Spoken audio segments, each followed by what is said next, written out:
Welcome to the Football Show on PLZ Soccer's YouTube channel. I'm Peter Martin. Don't forget to hit that subscribe button to become one of the football family all the way through to the end of the season. Of course, this is Scottish Cup weekend. Alan Ruff, Tam McInnes are here with me. We're sponsored by Cameron Commercial Vehicles.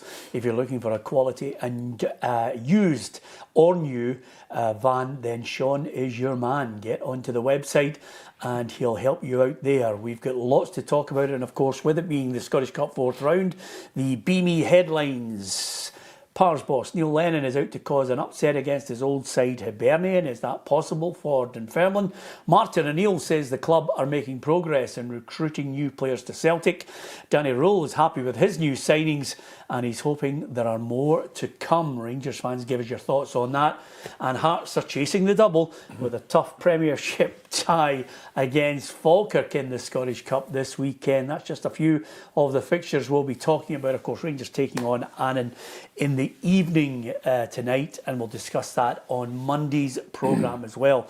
But the one thing that I think everybody keeps their eye on is that transfer window. So we will be talking about some of the players coming and going right across some of the Scottish Premiership clubs as well. So you've got the headlines. What about the quiz today? Scottish Cup in mind. Thank you to Elite Joinery and Fire Protection, because the quiz is fairly straightforward. Name the third most successful side in the Scottish Cup competition. If you think you know the answer, drop it in the comments section below. We'd love to know your thoughts. And of course, the two guys who clearly have got their finger on the pulse of Scottish football, they think they know the answer already.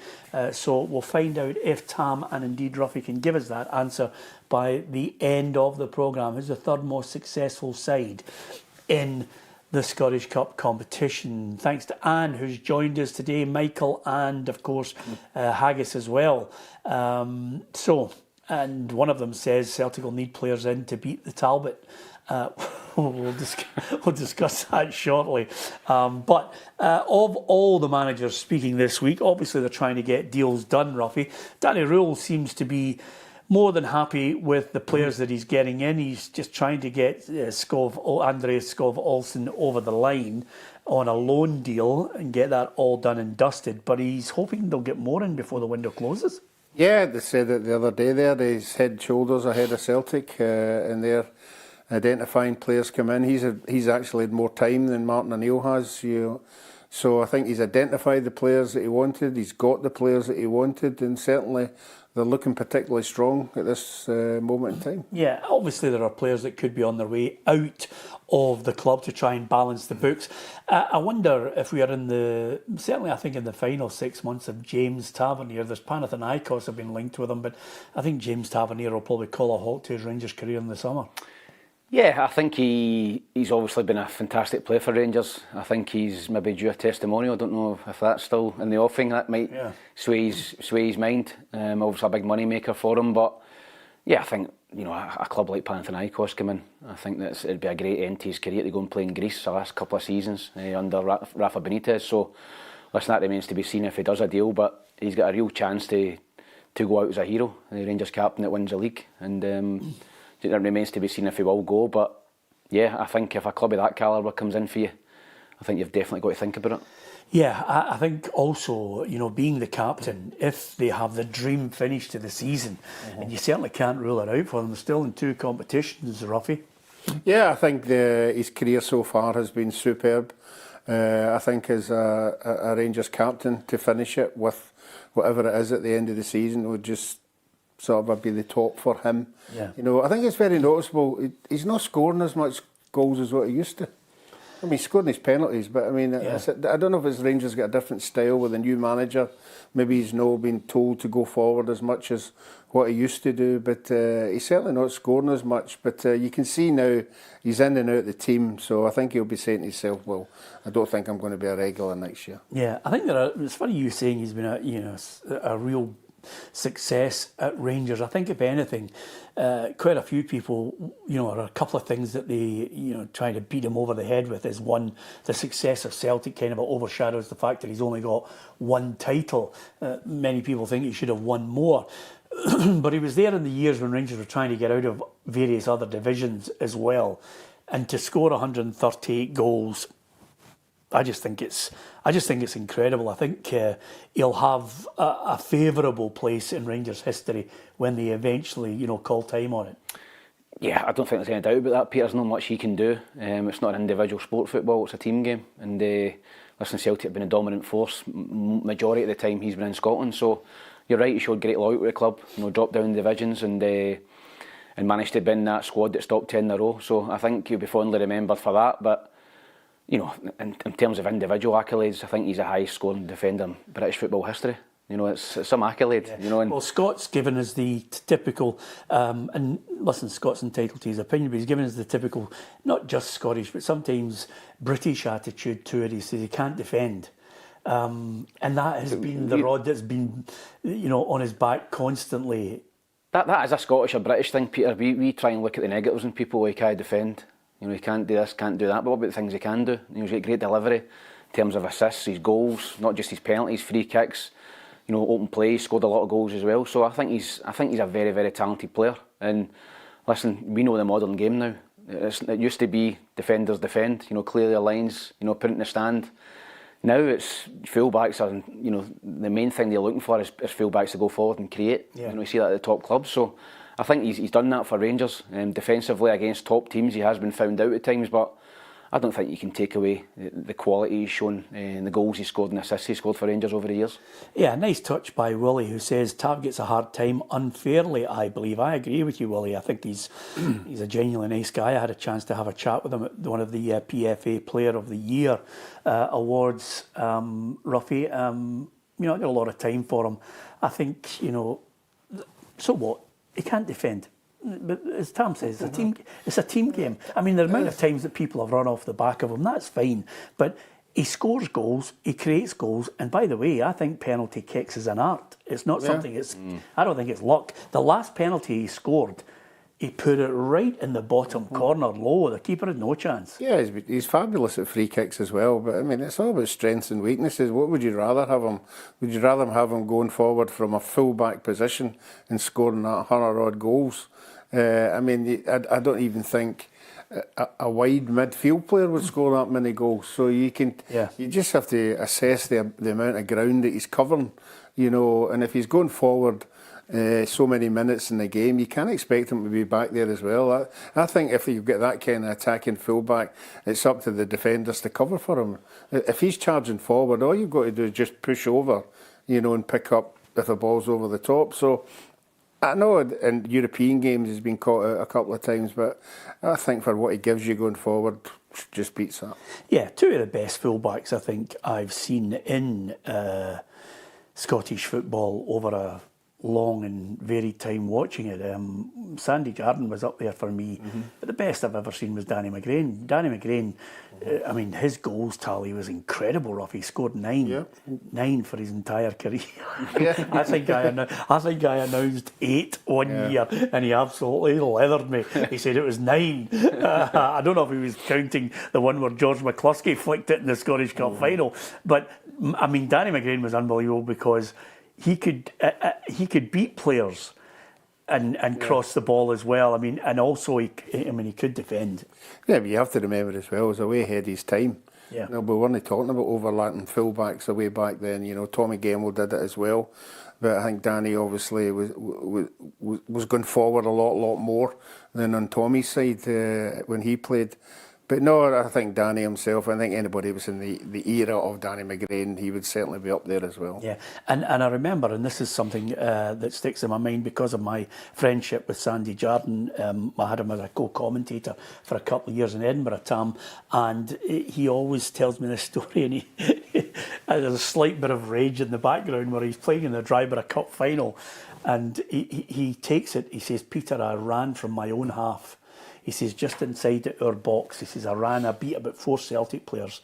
He said, and then I lashed it about 25 yards into the roof of the net. He says, it was a great goal.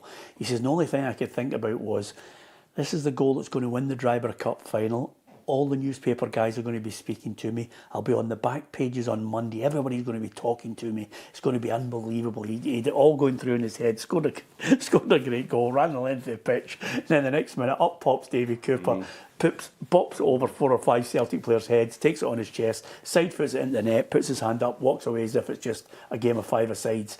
And Sandy says, "Oh, I couldn't believe it. Nobody even gave me a second thought, you know." Yeah, stole his thunder. Yeah, that David Cooper goal is one of the best goals I've ever seen, and I think that would be fitting to win any game. But yeah, Sandy Jardine as well was a top fullback. But you're right, Danny McGrain was ahead of his time, and he would have been worth a fortune nowadays because he could do the thing that managers and coaches are looking for now, and that's going forward and create and score goals. Yeah. Okay. Interesting one. You can give us your own thoughts on. Here's a great line. I love this line from Kenny. I've got to say this because Kenny, it's a great story. I mean, you'll know this better than anybody, Roughie, and you'll probably be able to chip in as well, Tam. And it's great because our feed today is just full of people just making great comments, either about Tav or whatever. But Kenny, who's out in LA, says Arthur Graham always gave Danny the runaround. Well, I have to tell you, this is. Danny was having none of it because I said to him one day, foolishly, may I say, I said to him, there's a couple of players that I thought actually gave you an absolute roasting, right? So he backs up right away and he's going, "Who gave me a roasting?" I says, "Well, Coop." I says, "Coop used to give you a hard time." She says, "Cooper never gave me a hard time." He says, "A couple of rakes down the back, slowed Davy down." And then I said to him, "I'll tell you who else gave you an absolute doing." And he by this time I think he was going to take me out. And I says, Ian Scanlon. Scan was a fantastic player for St Mirren and Aberdeen, and he used to give him a torrid time. But Danny was having none of it, and that's typical of some of the top class defenders. They're not having anybody giving them a roasting. That's what I'm saying. I think the modern day defender now doesn't get taken on as much as what it used to do way back then with the Scanlons and that, and he's mentioned Arthur Duncan. Oh, he didn't mention Arthur Graham. Oh, sorry, Arthur Graham. They all same kind of skill, taking it up to the defender, taking them on. It wasn't just like hitting it by them and then beating them to the ball. They had a bit of skill round about, and you don't see that nowadays. You we talked about John Robertson last week. I'll tell you another player that was great at Aberdeen and St Mirren, Peter Weir. Similar to Scanlon, yeah, same kind of player. Great player. Okay, anybody that you can think of is an absolute roasting at the back line and they just weren't having it? No. Okay. There you are, and that's the overall contribution from Tam. Let's see if he gets the quiz question right. I think me and Roughie have got it. Yeah, you think so? No, we're going to get talked at it. It's a double bluff. Yeah. You think so? I think it's a double bluff. And I think one of our guys here says the Driver Cup up there with the 10 at sixes. Well, it wasn't actually. Was the Driver Cup? Driver Cup was it? Was the Driver Cup the one that they tried the no offside? Yeah. Joe Harper used to love it. Just standing there. Joe Harper was the ultimate poacher and not offside in the 18-yard line. No offside. So who was in it? Just the Premier League teams? Yeah. I think it was. I think it was an additional tournament that they tried to get running. Listen, I'll tell you one thing. I think Hibs won it one year. Was that in the Texaco Cup? What about the Texaco Cup? It depends what way you want to pronounce it. The Fairs Cup, it was that. The Fairs Cup. Well, that was the original that was the before European the UEFA Cup. For the UEFA. Yeah. Right. So listen. Signings. Danny Rule happy. We've talked about Tavernier. Lots of football to discuss. Martin O'Neill was talking, obviously, about signings and of the journalists who were asking him. Again, Tam, he's. I think he's enjoying. I don't know if he's enjoying it second time around. He's more mellow in the press conference, less likely to get a little bit upset like he did with me, because it was just a fight every week. But he was kind of a jocular saying, "Look, we're getting closer to a signing. One of them won't be Callum Wilson." Yeah, I think he's going to stay in England. I think he's going to stay in the Premier League. I think that would have been a great signing for Celtic, even short term to the end of the season. He's got a great pedigree, but that one's gone. And yeah, I think he was obviously experienced now. Martin O'Neill was an older guy, and I think in the past he probably would have get very annoyed at people asking him the same question every day. And it just seems to be the first question people are asking him every press conference. Are you making any signings? Are you signings? And he's handling it quite well so far, but he must be getting frustrated as well. I'm sure he's on the phone to agents. Is that the word you're looking for? I'm sure he's on the phone to agents, on the phone to the board saying, "Listen, what's happening? Are we getting some players in?" Because, as I said in the show yesterday, that game is looming at Tynecastle, and Celtic need some players in. They don't need squad fillers, they need players that are going to come in and play and start. And whether that's a striker, a midfield player, a centre-half, need players that are going to come in and start and strengthen the team, because that is a game that Celtic cannot afford to lose for me. And I think that would give everyone a lift, the supporters, the current squad, the manager, the staff, if they had 2 or 3 players in before then. And I think they've got, 10 days before that game, and they'll be hoping that there's players in before then, because if there's not, then I think Celtic's title aspirations are going to go up in smoke. Well, it's interesting that you say that, because Anne says, poor Martin O'Neill, the board is a disgrace. And I think actually I was reading John McGarry in the Daily Mail today, absolutely scattergunning the board for the 12 months and the disintegration of that Celtic side, the goals they've scored, the points they've accrued, the games they've lost. And I think it's absolutely fairly and squarely right at the board. I can't quite work out the strategy. I think about 6 months ago when I looked and I thought 77 million in the bank, and I actually thought to myself, are they actually gearing themselves up and trimming the hole down for a takeover from someone? You know how sometimes when you get a board or somebody who's going to sell the club, they actually start to really cut everything down, make it lean, and the profits in there. But I can't see Dermot Desmond do that. But the board is, you know, it's their fault. Yeah, well, everybody would have thought that the board would have learnt their lesson for all the protests, and they got the message that they had to do better in the transfer window. They haven't done it so far, so they're lining themselves up for one almighty crash if they don't bring in at least 4 players to booster their squad, because they will get the blame of it as well. I think you're right. I don't think Dermot Desmond is at the moment wanting to bail out, you know, but certainly he's no different for anybody else. You know, if they miss the board and start directing the anger at him, you know, he's just the same as everybody else. He might come a time say, well, I don't need this. Who? Dermot Desmond. Not a chance. No, if he comes, I don't know, but why would? I mean, I know he's not there all the time, but if it was the additional protests that are going on now, forget about the board. Let's go for him. You know, he's just the same as everybody else. He doesn't need it. He's a millionaire. I know he's a millionaire. That pinprick. Well, he should care. No, I don't think it matters. Listen, everybody in the press in Scotland could actually call for him to go, and he wouldn't care. The other thing I was going to say to you on this, and this is, I love our feed today. It's in top form. Tam, you should read some of the people in here, because one of them, I think, Jungle Boy says, Peter never misses a beat to bash the board every day ad nauseum. Well, I have to say, I haven't missed a beat in the last 12 months. Because quite simply in the last 12 months they deserve all the criticism that's coming their way, not just from me, from every quarter you can think of, but the most important people who are giving the board pelters are the fans, because it's there, it's evident. The board are culpable. Peter is just stating the obvious, says Franny. Franny, you're 100% correct.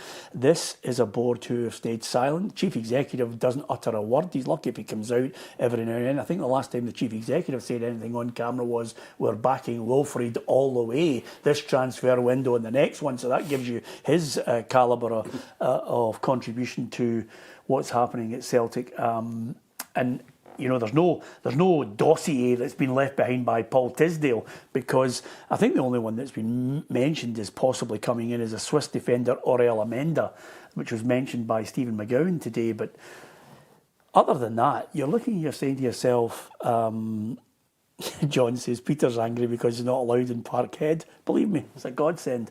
I mean, other than that... They've been hindered by the manager getting sacked. I mean, that is their fault as well. They appointed them. Okay, out of order, Roughie. Jungle Boy, get into him by the way. They appointed them and they found out it wasn't good enough, so it falls on them.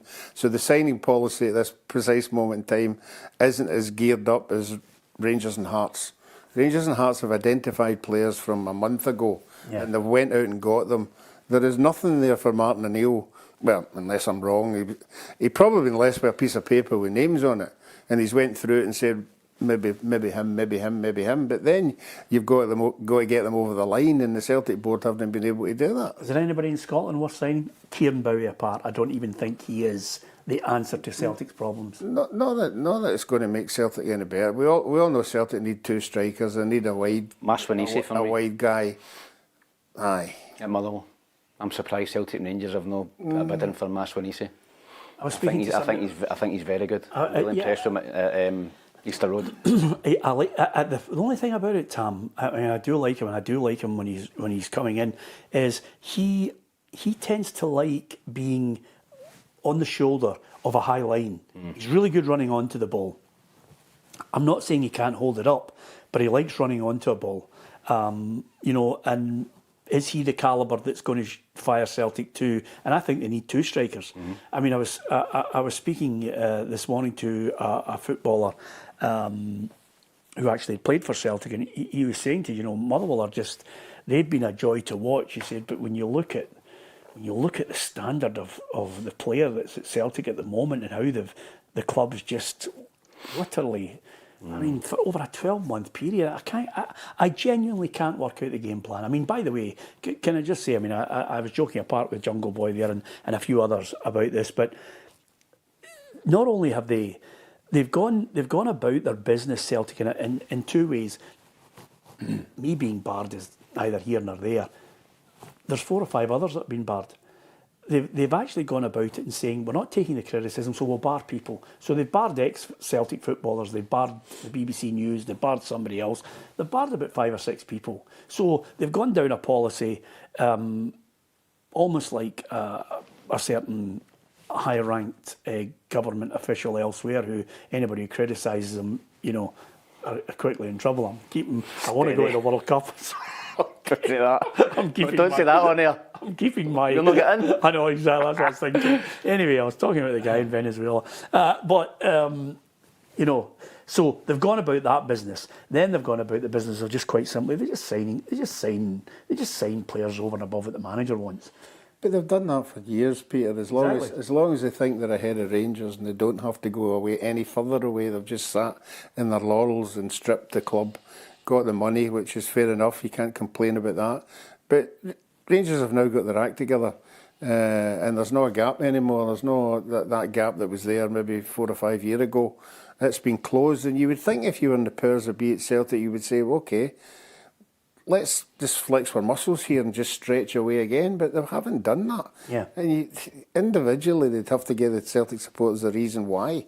It's okay saying you've got 80 million in the bank, but fans turn up on a Saturday to see a winning, attacking footballing team that excites you, and that's not there just now. I actually think it's gross incompetency from them. I think they've got this, this strategy that's been in place for a long time, and they're not budging, and they're out of touch. They're out of touch with the support. They're out of touch with what's happening elsewhere in the game. Hearts are a perfect example of it. And I think what's happening now is only the tip of the iceberg in the anger. If this league title slips away and the cup slips away, Martin O'Neill is in here papering over the cracks. The football's not great. I mean, at times I would have suggested to you in midweek Falkirk were due a draw, at least a draw. But they're hanging on. He's getting something out of them, Tam, when others couldn't. Yeah, he is, but he can't continue to do that, I don't think, Peter. And his record since he's came back in these 2 spells is incredible. I think they've won near enough every game bar the Midtjylland game in Europe away from home. But how long can you get away with performances like that? Relying on teams missing opportunities, you nicking a goal, having 2 shots on target, winning 1-0. Eventually that's going to catch up, and the other team's going to take their chances, and you're going to lose games. And I think Celtic are in a position now where they can't afford any more slip-ups. They need to go perfect between now and the end of the season, maybe a couple of draws or whatever, but they can't afford to lose too many more games. I think they've lost 6 already, and we're still in January, so there's no many teams win a league in Scotland losing 7 or 8 games. There was a time when we'd be, you probably remember, there was a time we'd be sitting a year, I can't remember what year it was, and the question was, will Celtic lose a game this year? Can anybody beat them? Will they go the whole season without losing a game? Yeah. Yep. That shows you a couple of seasons ago with under Brendan Rodgers. That shows you how far ahead they were of everybody. Yeah, they were far ahead domestically, Roughie, but they had absolutely no ambition in Europe. No. And I think over a period of time, listen, their problems are well documented, but quite simply, I think a lot of Celtic fans are turning around and saying, let's see how this all unfolds. Let's see, because Tynecastle... We keep going back to the board, right? Say you've got Nicholson, Mackay and Peter Lowell, okay? Yeah. Let's throw them out the window and it's us three, right? And we've been sitting there with all the protests and all the flack we've been getting. As sensible people, I think the three of us would sit together and go, we need to sort this out. We need to be on the ball here when the window comes. We need to get it. We can't continue the way. And it looks as if from the outside, the Celtic supporters think that these people don't care as much as the supporters. Well, listen, the ultimate thing here is the man who's dictated the actual policy is well documented as Dermot Desmond. So he's dictated the policy. For long periods of time, 20 years, I would suggest that Peter Lowell has been the real force in Scottish football, controlling not only Celtic Football Club, but I think he's got a lot of power and influence elsewhere. He still has, to this point, to my knowledge, his position in the European board. Now, whether he comes completely off the Celtic board and everything, all the ties are cut, only time will tell. But nevertheless, right now, Martin O'Neill has to hope that this board, either Dermot Desmond has a change of heart and a change of attitude and a change of strategy and a need to freshen it up. If he doesn't, then it's just a case that Celtic fans are just going to have to suck it up and wait and see what Martin O'Neill gets before the end of the window. The only problem, I think, that's looming ever closer, Tam, is what we were discussing yesterday. I mean, Auchinleck Talbot's just a great day out for the guys to enjoy it, swap a few strips and get a nice little payday. But if Celtic lose to Hearts, you know, all hell lets loose. But may I say that I fancy Hearts to win at Tynecastle. Right at this moment in time, Peter, you would, if you go into that, if Celtic go into that game with the same squad they've got now, I don't think they win that game or win the league. So listen, it's crucial that Celtic get 2, 3, 4 players in. I mean, they're desperate. They need strikers. They need somebody in the middle of the park, a wide player, a centre half. You know, and Hearts will be sitting looking and going, listen, Celtic are there for the taking. Bob says, Peter, tell Roughie Celtic deliberately wait until the end of the window. They don't want to buy too early. Bob, that was certainly a strategy that Peter Lowell had time and time again. He came a cropper with more than a few signings that way. And it looks as if that seems to be, again, a strange policy by this board. And over and above that, Roughie, even the players that they do sign, this is, I mean, what's today's date? Today's date is the 16th of January, 25th is when they play Hearts at Tynecastle. So they're going to parade a guy and say, by the way, you're starting. And they need somebody that's been playing, Peter, as well. Oh, I think that's crucial. Yeah, absolutely. You can't go and get somebody that's been sitting on the bench for the start of the season that's no match fit. Yeah, I did say to somebody, I was speaking to a Jambo, I speak to fans from everywhere, by the way. I was speaking to a Jambo who just, in a note of caution, said, you couldn't rule out Martin taking that Celtic side to Tynecastle and suddenly firing themselves right back into it. Well, not on the evidence of that Falkirk game. No, exactly. Midweek, you know, I mean, yeah, the players will go into that Hearts game, know what's at stake. You would like to think, not raise their game, but be up for it, you know, and know what's at worth, you know, because if it's new signings come in, if it's 3 new signings, well, they know what the magnitude of the game is, you know, that's the thing you've got to take into consideration. But there's no doubt that on their day that Celtic should be good enough to go to Tynecastle and take something. Okay, Jimbo says by the end of the window they'll be out of the league and Europe. I'm not quite sure who he was talking about there, but certainly Tam certainly thinks if they lose at Tynecastle, and I do too, if they lose at Tynecastle, I think Celtic's title chances are gone. But you know, the thing is, Peter, they've got Bologna away just before that as well, which is going to be a tough game, tough trip. Yeah. And then they come back to play Hearts on the Sunday, so Hearts will be sitting rested up, ready to go. Celtic will be looking to try and get out of that, you know, with the key players still fit. Okay. Any problems with Auchinleck Talbot? I wouldn't think so, Peter. As I said, I think if the game was at Beechwood, you know, Roughie's obviously knows that ground well. That might have been a tricky one for Celtic, but you know, Rugby Park is a huge pitch, and I think Celtic will win the game comfortably and maybe give a few players a run out. Yeah, great for the Talbot boys, isn't it? it's not only great for the Talbot boys, but great for the Auchinleck itself. It'll be empty. Did you like going there? Yeah, it was very volatile at the best of times. Did you win there? Yeah, not very often, but Did you win any? Oh yeah, we won some. We had very. It was a game that you'll never forget. What the Dennis Gray was the manager when we were there, and and obviously when the dugouts are that side and that side, they're not together. Aye. Yeah. So all the Auchinleck supporters would be here, and they always put the away team over there. And I says to Dennis, I said, why don't you know over there? He said, "You think I go there with him, Maddies?" And the good thing about it in those grounds, you'd be able to hear every bit of banter that's coming at you. Anyway, just out of curiosity, what's game of the weekend for you out of all the ties? Because Tam reckons it's Dunfermline against Hibs, which I think is. Some have suggested Hearts against Falkirk. At Tynecastle? Yeah. I think that Falkirk game in midweek against Celtic would take a wee bit out of them. They put an awful lot into that game. Yeah. I think the home advantage will be in the favour of Hearts in that one. But they are the biggest games. By the way, we have obviously Rangers against Annan is taking place tonight, so there's no point in dating the programme quickly by talking about it, because it'll be outgone by the time many people in America watch this programme, in Australia and New Zealand, Roughie, and we'll get lots of people who you see that 13-year. We're now in season 14, Roughie. See that period where we've been friendly with people from all across the globe? That has helped us no end, Tam, now that we're getting ready to go to America in the summer. Yep, we've got plenty of viewers who are offering their services to put us up. Yep. So we just need to get the flight sorted, and I think we're good to go, Roughie. It's going to be Are fantastic. you talking about accommodation? Yeah. Yeah, I think that's all. Absolutely. It's Just great. when you said the services there, I was wondering. No. You're in somebody's basement in Boston. Absolutely, with 2 padlocks and a lock as well on the key. So, yeah, really looking forward to it. I think Dunfermline Hibs is game of the day, Saturday, 12:30. Neil Lennon's been talking, and Neil obviously was a pundit quite regularly on this programme. We loved him. Yep. And I think anybody who gets the chance to meet him out with, the professional game, whether it's a player, as a manager, he's just a fantastic guy. I mean, the times we had in here, the patter was great.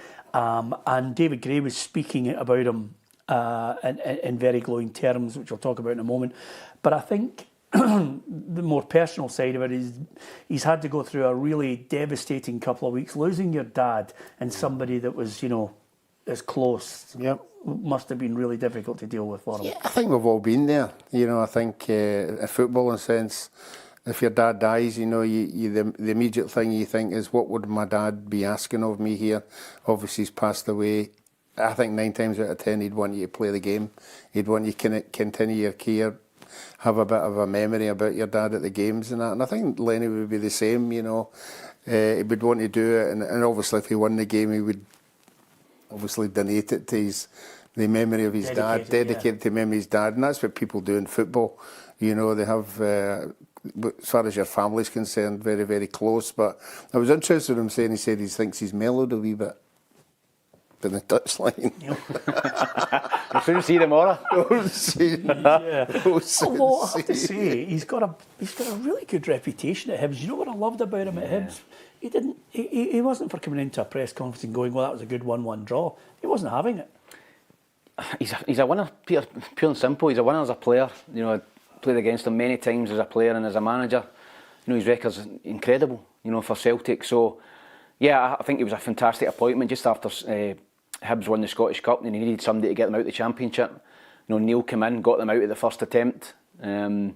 I remember one of his interviews, I think it might have been Wraith Rovers away after a draw, and he absolutely slaughtered the team. He didn't do it all the time, he was clever about it. You can't get away with that all the time. And I think he'll be licking his lips, his chops at this, an opportunity to go and put one over on Hibs. Listen, I'm going to the game tomorrow, there's going to be 10,500 there. Right. And on the park, maybe on the park as well. Yeah, possibly, might be on the park. Doing a half-time draw. 10:30 in the morning, so 10:30, 3 beers, meal, couple of wines, and then after that, True. who's playing, what's happening, you know, and then off to Jackie O's. No, but listen, I think that, listen, Dunfermline have got a really young, hungry team, and if Hibs are not at it, I expect Hibs to win the game. I think they've got too much quality, but if they're not at it, you know, and they can get maybe a wee bit of a shock here, but I would just expect Hibs to have too much quality for them and experience. Nice compliments from David Gray, who said when Neil Lennon came in, there was a real freshness about it. He liked him because, you know, his man management was great. He made you feel, you know, that he said, and this is where I think it's not gone. Man management, personal touch, ability to stimulate players. He said by the time you got to 1:30 to 3, his touch on making a speech, talking to individuals, asking of them, you know, what can you do for me? You know, that personal touch made you feel as if you want to run through a brick wall for him. Yeah, listen, anyone I speak to about Neil Lennon who's played under him, and Scott Allen was one as well, who obviously was in here, they're all complimentary about him and his man management. I think he knows when to give someone a kick up the backside, he knows when to give someone a cuddle, and that is the sign of a good manager.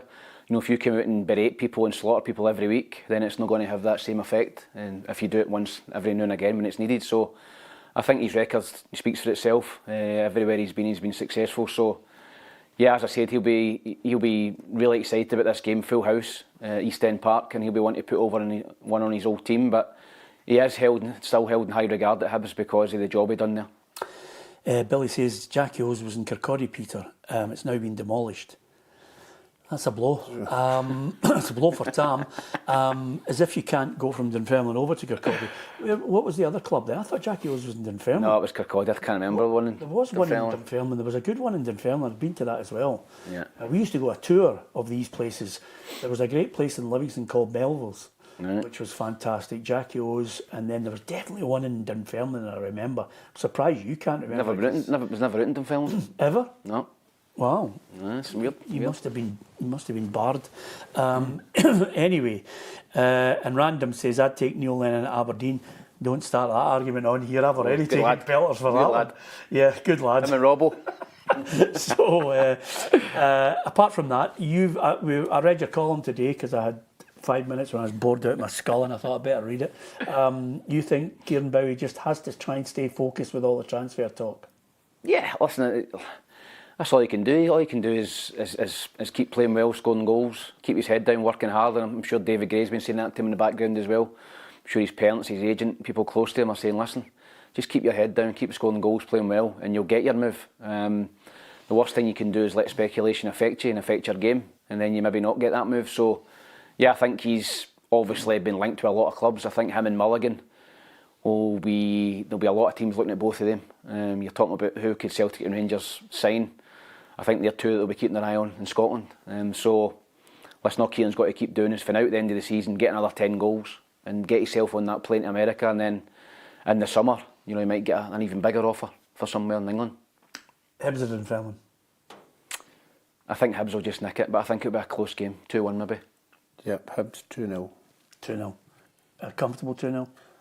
No, not comfortable. I don't think Dunfermline will hit the heights that we thought they were going to. I thought they were going to be an easy top 4. Did you? Neil Lennon said this morning in the papers that he looks at the side, building it, trying to make it entertaining. He thought they were possibly, it was just going to be beyond them this season, but next season. Well, no, I don't think it'll be beyond them to get that 4th place. Yeah. I mean, everybody's looking at Arbroath. They've done incredibly well. You look at them having a wee dip, being a part-time team sometime before now in the end. So I think Ayr United and Dunfermline would be the two that would be trying to push into that 3rd and 4th. Okay, Hearts Falkirk. Certainly a claim for one of the games you don't want to miss at Tynecastle. And there's some good news as well, because who's turning into the Scarlet Pimpernel, Ajew, the Brazilian, is starting to train at the Orium, making progress, come back on the horizon. Certainly not for the Celtic game, but I think, you know, if he could avoid any further injuries, then there's another guy that suddenly they've got midfielder, right backs and wingers, and still thinking just they need a striker. Yeah, when they left Harry Millen out there for a couple of games, he was suspended or injured. He's slotted back in again. You know, they seem to be at the stage now where they have got players who all want to be playing, you know, and that's a great thing. And coming off the bench, a lot of them are adding to what's on it. So, No, I think they're in a good place just now, and obviously, as I said earlier, they're getting players in that they've identified maybe 2 or 3 months ago, and now the fruition is that they're there. Yeah. The question that I was going to pose on today's programme, Tam, proved to be really, really difficult to get an answer out of. I mean, I started to research it and go through all the years. And I was going to ask, when was the last time Celtic and Rangers failed to win any of the domestic trophies? Yeah. And I was going back, and I was obviously heading back to the Aberdeen years, 83, 84. You ended up with a Rangers or a Celtic winning a League Cup. You know, when Aberdeen won the double, then I think that was 85. You know, there was a League Cup that either Celtic or Rangers won in those 2 years. So it's been a long, long time. I don't think there's been... I think you'd have to go back... I think you might have to go back, you know, the early 20th century, you know, because they were certainly winning cups. There was no 1 year that I can think of, and I'm going to research it even more tonight to see if there's a year one of the viewers. Somebody might actually be able to tell us if there was. I was going to make it the question, is there a year where Celtic and Rangers didn't win any domestic trophies? But it's certainly not in my lifetime, Roughie. I can't think so either. You would think either one of the two of them would step in when the other one hasn't. But not for me, I can't remember that. Yeah, I think a League Cup has been a salvation. League Cup's running about the 70s. Celtic and Rangers didn't have a great League Cup because the likes of Dundee were winning it, we were winning it, Thistle. Yeah. You know, a lot of the smaller clubs were winning it. Yeah, so it's a good question. Somebody's obviously going to maybe throw someone at us, but I couldn't find it. Chat GPT. I did that, and it got it wrong. Oh. Yeah, I tried that as well, just to glitch. Try to say, glitch in the system. This is the point. This is the great thing about it, which I think everybody knows. You know, whether it's Chat GPT and the internet, and you put in a question.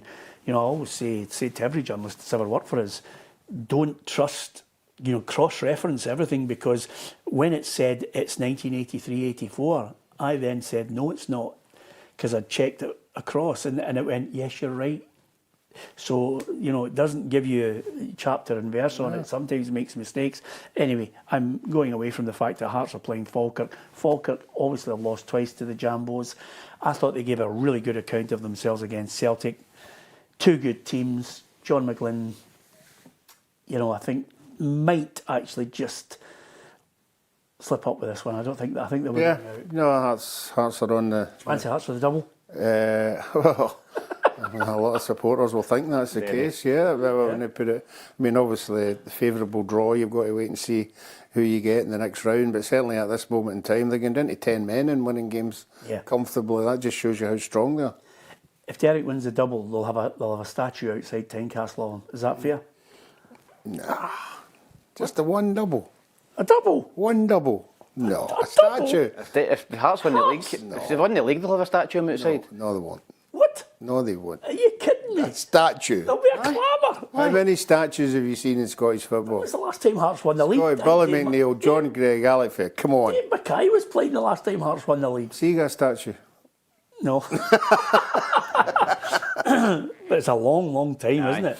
You know? I mean, that whole place will go absolutely mental. I'll go mental with one of them. They go mental when they win the cup. Yeah, they got an open top bus parade, but I think this might go to extra time. Falkirk? What? That's Falkirk. I do. I think that Falkirk will have a full stand, full allocation.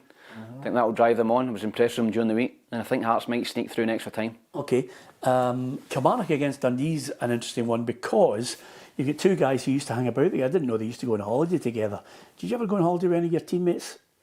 Craig Brewster. Yeah? Grant Brebner. You know what I love about Craig Brewster? We went to Greece. Back to goal. Hold the ball. And he can speak Greek and all that, and all the Greek taxi drivers knew him. He's spelling Greece. He was a really good player, Craig Brewster. Great player. Took us to a horrendous place in Greece for 3 single lads. Yeah. So we ended up getting a taxi to Malaya every night, which was about an hour away. But anyway, I digress. That's on the midnight football show. If you want to watch that, Roughie's hosting it. Aye, Stephen Presley and Viteri. Aye, good pals, isn't they? Yeah, absolutely. Aye. And I like Played together at Falkirk as well. I like the way Neil McCann's conducting himself at the moment, because he mentioned the fact that he was hurt being sacked by Dundee, But, you know, various people, Walter Smith, other people that he respected, had a chat with him, and he reckons he's probably a better manager now with all his experience and the words of wisdom that would have been passed on to him. And I think that's, you know, just shows you how he's grown in stature. Yeah, I think the wee short term he had at Rangers would have gave him the buzz to get back in there. Obviously, being in front of the Rangers support, 50,000 every week, it would just bring everything back and say, well, I quite fancy this again. You know, obviously, he's already stayed disappointed with what happened at Dundee, but certainly chance to get back in again. But they really need to start winning games. They really do. Kel Roos signed from Notts County on loan, the goalie. Yeah, I think they've got a good chance. I mean, this game, you don't know what Dundee's going to do away from home. But I just can't see them losing this game. Kelly? Yeah. I think Dundee... It's a hard one to call. It's a tough one to call, this one. Yeah. Really tough, because Stevens managed to really... I mean, that point that Neil McCann was just going to say there, I think managers nowadays don't get as affected. You don't like to lose your job, but I think once you get to a situation where you start to lose it 2 or 3 times, I mean, Carlo Ancelotti was fantastic at it. He was sacked by more than a few clubs. Same with Mourinho, but they always get the big payoffs, didn't they? But Neil McCann would want to put one over in his old club, Dundee. I don't think he left there in the best of terms. I think it might take him a wee while, maybe a few signings to get going. So I would think Dundee, again, will be backed by I think Dundee now are the longest drought of the Scottish Cup. It was Hibs. I think Dundee are over 100 years now as well. Is that right? Yeah, so it might be their year, who knows? But I think Dundee will go through. Okay, you going for Dundee? Yeah, Dundee will go through. I think I'm going to go Kilmarnock. Yeah. I don't know. I think Kelly might just shade it. Interesting one though. And with that in mind, another interesting duel is Stuart Kettlewell going back to Fir Park against Motherwell. I'm delighted that Stephen O'Donnell has signed on for another year. Not only a good ambassador for the club and inspirational to some of the younger players, but I think he's been playing really well this season, Roughie. Yeah, he's been playing really well when asked to. You know, obviously he picked up a couple of injuries there. We had him on the show. He was very, very disappointed. He fell out of the Scotland set-up. I don't think it was through any fault of his own. I think he got injured, didn't he? And he was out for a wee while. Yeah. So it'd be a shame for him, that kind of player, to miss a World Cup finals, you know, because he's done so much for Scotland in the time that he was in there. I think it was one of the games he played, he was absolutely star man at Hampden. I thought he was tremendous playing that position. No, I think the manager summed him up. He's the kind of guy you'd want about the dressing room. You know, a really nice guy, good, get on well with all the players, and not go in a huff if he's not playing. I think the style of Jens Bertel Askow's team suits him now. Yeah, listen, I think for any player, it's a really enjoyable style of play to play. I remember Tony Mowbray coming in at Hibs after we had Bobby Williamson, and nothing against Bobby Williamson, he was more direct. You know, he wanted to go back to front, up to mix with Patalainen or Craig Booster and feed off of that. Tony came in and straight away everything was totally changed, the training was changed, you know, the style of play was changed, and it was so much more enjoyable. You get so many touches of the ball, you know, you get into positions to score and create goals as well. So I'm sure that the Motherwell players will be loving playing in this style. I heard, I think it was Andy Halliday the other day, talking about this is probably the best manager that he's ever worked under. And, you know, he's worked under a lot of good managers as well. So, yeah, I think it's a really enjoyable style of play. You're keeping the ball, you've got the other team chasing, and you're keeping the ball. So, yeah, Stephen O'Donnell, I thought he was probably on his way out at Motherwell, probably under any other manager. But he's got a new lease of life under Jens Bertel Askow. Just on that, the opponents, Ross County, I don't know about you, Tam, when we're looking at players, and again, I bow to scouts and managers who've got a really good eye for what a player is. I can't believe maybe even Hearts would say, just go and get Ronan Hale. I like him. He scores goals. Yeah, I think he's going to go now. I think he wants to leave the Staggies now. There's a lot of clubs down in England, kind of League 1, League 2, looking at him. Yeah, I'm surprised a Premier League club, I think they'll be wanting 250 grand, 300 grand. I was quoted $500,000 at the start of the season because obviously Roy McGregor thought they had a chance of going up. Now they're fighting to stay in the league, so I think he'll go. And I think you're right. I think I'm surprised that Hearts, the Hibs and Aberdeen have not come in for him because he's a goal scorer. I liked him. Last year he scored some incredible goals. He scored 14 or 15 goals. Fantastic goals, you know. What what a strike he's got on him as well. He seems a confident boy. Then he get into the national side, the Irish team. And that thought he would kick on for there. But I think that's why there's some English clubs interested in him, so they've obviously seen him playing for the national team. Yeah, and Kenny says he likes Hale. Don should have bought him. I just can't believe that some clubs are not trying to, just get in there and see if they can sign him. Interestingly enough, if you paired them up with someone with pace, it'd be great if you'd Hale and pace up front. Yeah, great. Not the best joke for anybody under 40, but for the over 40s, that is a real guffaw there, and that's really the height of Tam's after-dinner speech. Ronan Hale, even with him, are Ross County good enough to take Motherwell out? No, I mean, I watched Motherwell last week. They're incredible. Yeah. You've been to one game this season, honestly. Are you a believer now in the... Oh, I'm a believer. Yeah. Ascot ball. But, it's fantastic. Attacking football, hitting teams on the break, players with a bit of flair, players who want to play the game, keep a hold of the ball and help each other, and that's what I saw at Easter Road last week. So, good result for Ross County against Thistle there, but I think it'll be too much for them against Motherwell. Okay, Motherwell to win. Yeah, I think Motherwell will take a few off them. Yeah. Give us your thoughts on it. Who do you think is going to win the Scottish Cup out there? We'd love to hear what you think about it. There's a lot of, and obviously some people have actually were about to do that gag that you just done there, but they've decided not to go for it now because you've stolen their thunder. Okay, so of the other games that are taking place over the weekend, we've talked about some of the key games that are certainly going to be interesting. One that, Scott Brown, I think if you were offering him a long run in the Cup or chance to get into the playoff, I'm sure Scott would take Ayr United, playoffs, take a chance, see where they can go with it.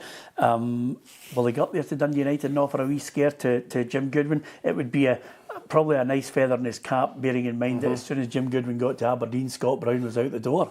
Yeah, I think they will make it difficult. Unfortunately, with too many draws this year, I still think there'll be a top four in the playoff and the championships. He's got a good forward league. Anton Downs there. There's the other big boy plays up front for them. Main. He's been out, and they've got Main, but the other boy's been out. Oakley's been out injured, and we've got three good strikers there. They will make it difficult, but it's up to what Dundee United team I think turn up on the day. Yeah, can never quite work them out at the moment, can you? Yeah, I mean, obviously fantastic season last year, Peter. I think Jim made a rod for his own back, getting into Europe, first season up, but struggled a wee bit this season. They're on a poor run of form at the minute. That could be your wee upset. Yeah, I think Ayr United, take a large travelling support up there as well, and that could be your upset. Yeah, Ayr United taking out Dundee United. Okay, I'm going to go. Yeah, it's a tough one to call. I'm going to go Dundee United, just home advantage, Roughie. Do you get extra time in this? Extra time penalties. It's played to a finish. Yeah, Alan. Extra time penalties. What? Dundee United. Okay, there you are. Had to drag it out of him. Okay, what about the Dandy Dons? You haven't had a chance to chat about them. Lyle Cameron on loan. If they can get him, that would be really good. Great signing. I think I'm surprised he's not made more of an impact at Rangers. I really liked him at Dundee, and he's not really had much of a look in at Rangers, to be honest with you. So Aberdeen getting him in there's got a wee bit of dig about him as well, and I think Aberdeen are desperate for that in the middle of the pitch. They obviously Celtic Sockler. Yeah, I think they'll be trying now to get some players out. They've not got a manager, Peter, but I think they've got a couple out. They need to start offloading that squad, because that squad's not good enough. I think they need a bit more dig into the team, and maybe a bit more, British-based players, just to give them that balance as well. So I think they're a wee bit soft at times, Aberdeen, and I think they need a little bit more dig. I think Lyle Cameron can play as well, but he's got that. He can put his foot in as well. Okay, give us your thoughts on the Dandy Dons, Roughie, against Wraith Rovers, Dougie Imrie. Yeah, I saw he was trying to sign somebody as well. Finlay Curtis, yeah, that would be a good signing for them as well. So, but again, Wraith Rovers are up and down in the championship. They're not going on any kind of run at all. But I think Aberdeen will have too much for them. Yeah, going for the Dons. Narrow. Don't see Aberdeen blowing them away. Narrow, 2-1. Narrow. Okay, let's get through the other ones, and then a couple of points I want to. Camelon Juniors v Elgin. Exactly what I was just about to say. A wee mention from my pal Thomas Scobie, who's the manager of Camelon Juniors. I wish him all the best. He had a great scalp in the last round, beat Edinburgh City. Yep. Burst everyone's cooting in Scotland, including my own. Yes, so I texted Scobes after the game, and they were looking for no disrespect to Elgin, they were looking for an Old Firm or a Hearts or a Hibs. Yeah. But they've got a chance to beat Elgin as well and maybe get into the next round. So good luck to Camlin Juniors. Yeah, okay. We're giving our predictions on the big games. Rangers to get through. Some of us are going for Hibs, some going... did you go for Dunfermline? No, you went for Hibs too, didn't you? Narrow. Okay. Airdrie against Arbroath. Roughie? Arbroath, a surprise package in the Championship. Even we're talking to Alec Ray, he was saying a stuffy team, very hard to beat.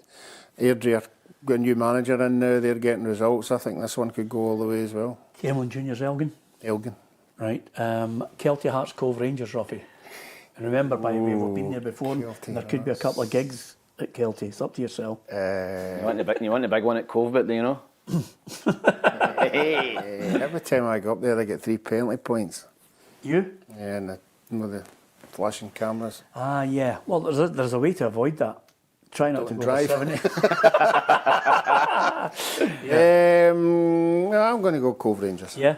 I'm going to go Cove Rangers as well. I think they signed Greg Stewart and Chris Maguire. Just gave them a wee bit of a lift. Going to be a great day at Livingston. Livingston St Mirren. No VAR, Tam. It's going to be great. It's down to the referee. David Martindale was not happy yesterday in the press conference, was he? Yeah. After getting the call for Willie Collum. But yeah, I think it would be so refreshing for the players and the fans to... If it's a goal, it's a goal. The flag doesn't go up, it's a goal. They're not checking anything. What happens if somebody wins 1-0? It's a clear offside. Yeah. It's the chance you take. Davey's going to be unbearable. That's all I'm going to say to you. Livingston or St Mirren, 2 of them at the moment. God, St Mirren. St Mirren have got Livingston back to back. They've got them in the Cup and the League, and that's 2 big games. I think Livingston will win this. I don't know what's going on at St Mirren. Neither do I. I'm going I think Stephen might be out shortly. Not sacked, but I think he might be looking to get out of there shortly. I can't work out the demise of that. I'm going to go with St Mirren. So am I. I'm going to go St Mirren. Yeah, okay. Partick Thistle Montrose. Partick Thistle need this one and a big tie in the next round. Thistle, yep. Yep. Spartans Inverness Cali. Oh. I'm going to go. Inverness have come off the boil a wee bit. I'll go Spartans for a wee shock. I'll go Cali. Stennismuir Morton. Morton. Stennismuir flying. The Warriors. Yep, okay. I'll go Morton for that one. Stranraer Queen's Park. Queen's Park. Queen's Park. And we've gone for Hearts against Falkirk. I think we've covered every game. Aberdeen, Wraith Rovers, Auchinleck Talbot against Celtic. The question was, can you name the 3rd most successful team in the Scottish Cup competition? This was our elite joinery. Me and Roughie. Oh, I've changed my mind. No, hold on. He's top mate it. Right, what's your 3rd most successful? Are you going side? Queen's Park? Are you going Queen's See if Park? you steal the other one that I said or no. What was the other one? He's 5. No. I'll go Queen's Park. I'm going to go Vale of Leaving. Vale of Leaving? Yeah. The 3rd most successful side? I'll go Queen's Park. Queen's Park it is. Is it? Yeah. Yes! Top mate. Vale of Leaving. Yeah, they've won it a couple of times. Yeah, okay. That means you're a boy. That's the exactly. That's the game. correct answer. Just have a wee look there at the Scottish Cup behind us. I wonder who's going to get their hands on that come May. Could it be a Jambos double? Or is there going to be a Rangers double on it? Celtic double? Who knows? It's all there, isn't it? Cheerleader for Hearts, don't you? I'm just telling you, they're looking good, by the way. That's all I'm saying to you. I just wonder. St Mirren. St Mirren's the only team that can do the treble. St Mirren could do the treble. Yeah. Mathematically. Yeah, absolutely. Oh, look, there's a flying pig. What about Lyndon Dykes, Roughie joins Charlton? Just thought I'd mention that to you. Well, they're all desperate now, aren't they? The World Cup's coming up. They want to be playing. Yeah. He doesn't want to be sitting on the bench. He wants to be actively playing and scoring goals, because this is a time when you've got to catch Stevie Clark's eye. You know, there's not very long to go, so that's one of the reasons, obviously. He could be actively playing, Roughie, just can't score goals. Well, no, he needs to score goals. Yeah, No, he needs absolutely. to. Andy Robertson wants to stay at Liverpool and sign a new deal. What a signing he would be. Yeah, I think the cards, are in possession of him at the minute, because if he has a good World Cup with Scotland and he's a free agent, you'll get yourself a cracking move. But I think Andy, he's what, 31, 32? 32. I think he'd be looking to go somewhere and play. I don't think he's going to play every week at Liverpool. Yeah.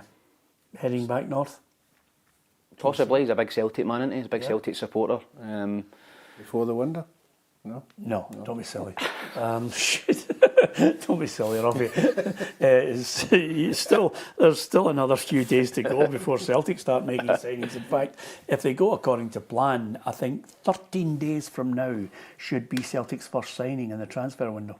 Yeah, well, it used to be, wasn't it? 29th, It used to 30th. be all the supporters outside, waiting in the bus coming up right on the hour. You were at a game last week, Ruffy. You enjoyed it. I thought it was great seeing you Great, there. yep. Are you going to a game this weekend? No.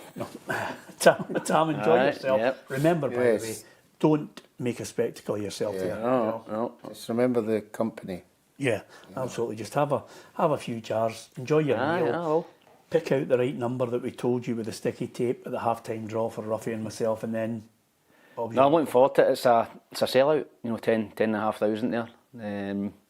I think it's going to be a cracker. It's going to be I absolutely... think it's going to be a cracker. I think the Dunfermline was one of the nicest, not most modern stadium, but I think it's got a great atmosphere. Yeah, brilliant. Yeah, I always it's think of really them as a Premier League club. Yeah, most definitely, yeah. Absolutely. Could be a good game. Listen, as we say every week, get out to a football match, support Scottish football. Some of the standards might not be at the level we all want it to be, but nevertheless, it is, per head of population, one of the most popular sports right across Europe.